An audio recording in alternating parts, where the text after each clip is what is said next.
BRS పాలనలో నిర్మాణ రంగానికి స్వర్గధామంగా ఉన్న హైదరాబాద్ లో ప్లాట్లు అమ్ముడు పోలేదని బిల్డర్ మేడ్చల్ జిల్లాలో ఊరేసుకునే పరిస్థితి రావడం శోచనీయం. కాంగ్రెస్ పాలనలో రైతులు, చేనేత కార్మికులు, ఆటో డ్రైవర్లు, ఇప్పుడు బిల్డర్లు ఆత్మహత్యలు చేసుకుంటున్నారు.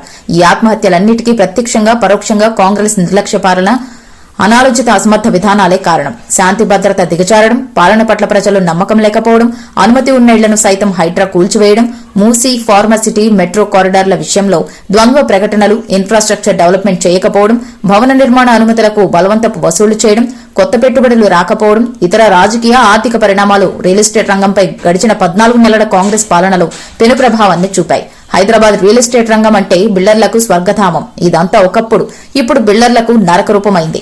నేను రియల్ ఎస్టేట్ రంగం నుంచి వచ్చాను, రియల్ ఎస్టేట్ గురించి నాకు చెప్తారా అని మీడియా సమావేశంలో దబాయించిన సీఎం రేవంత్ రెడ్డి అనాలోచిత నిర్ణయాలతో రియల్ ఎస్టేట్ రంగాన్ని చేజేతుల నాశనం చేస్తున్నాడు. తెలంగాణ అభివృద్ధికి ఇరుసుగా ఉన్న వ్యవసాయ రంగాన్ని, పారిశ్రామిక రంగాన్ని ధ్వంసం చేశారు. హైదరాబాద్ గ్రోత్ ఇంజిన్ అయిన రియల్ ఎస్టేట్ రంగం కుదేలైంది.